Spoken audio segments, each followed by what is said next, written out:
ഒതുക്കി അങ്ങോട്ട് ഒതുങ്ങിയിരിക്കാനായി താനും ഒരുക്കല്ലാന്ന് തുറന്നടിച്ച് തരൂർജി വീണ്ടും രംഗപ്രവേശം ചെയ്തിട്ടുണ്ട് കേട്ടാ.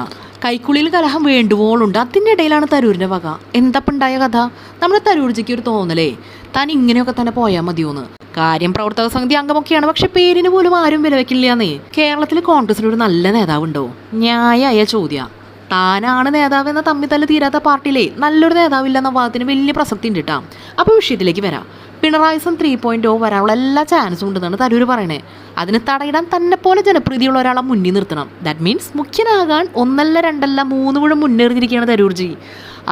ഇതൊന്നും അങ്ങനെ ചുമ്മാ തള്ളല്ലെന്നേ. തള്ളേ പുള്ളേന്ന് വിളിക്കുന്ന തിരുവനന്തപുരത്തെ കോൺഗ്രസ്സുകാരല്ലാത്തവരും തനിക്ക് വോട്ട് ചെയ്തിട്ടുണ്ടെന്ന തരൂരിന്റെ വാദത്തെ തള്ളാൻ ആരേലും ഉണ്ടാ?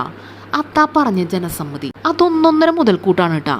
ഇനിയിപ്പോൾ തഴയാനാണ് ഭാവച്ച തരൂരിന് വേറെ പണിയുണ്ട് കേട്ടാ. എഴുത്തുണ്ട്, പ്രസംഗമുണ്ട്, വിളിയോട് വിളിയാന്നേ വാവാന്ന് പറഞ്ഞ് പോകാത്ത എന്തുകൊണ്ടാ? പാർട്ടിയിൽ പിടിപ്പത് പണിയുണ്ടായിട്ടല്ലാന്നേ. പാർട്ടിക്കൊപ്പം നിൽക്കാനുള്ള നല്ല മനസ്സുണ്ടല്ലോ, അതുകൊണ്ടാ. അതിനെ അധികം ഒന്നും പ്രതീക്ഷിക്കണ്ട കേട്ടോ. താൻ വേറെ വഴി നോക്കുന്ന തരൂർ പറഞ്ഞിരിക്കണേ അതൊന്നൊന്നര വെല്ലുവിളിയാണ് കേട്ടാ.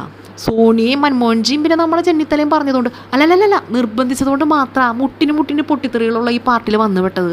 4 തവണ MP ആയതൊക്കെ ആരും പാർട്ടി നോക്കി കുത്തിയതല്ലാത്രേ. പിന്നെ കേന്ദ്രമന്ത്രിയാക്കിയതേ തന്റെ കിടിലൻ പെർഫോമൻസ് കാരണല്ലേ. അപ്പൊ പാർട്ടിക്ക് ഇതിലൊന്നും വലിയ റോളില്ലാന്ന്. ഇനിയിപ്പോൾ മുഖ്യമന്ത്രി കസേര എങ്ങനെ വലിച്ചു നീട്ടിയിട്ടാലും അത് താങ്ങാൻ തന്റെ ജനസമ്മതി തന്നെ ധാരാളമാണല്ലോ. അപ്പോൾ ഒരു കാര്യം ചോദിച്ചോട്ടെ തരൂർജി, ഈ പാർട്ടിയിലുള്ളവരൊക്കെ പൊട്ടന്മാരാ?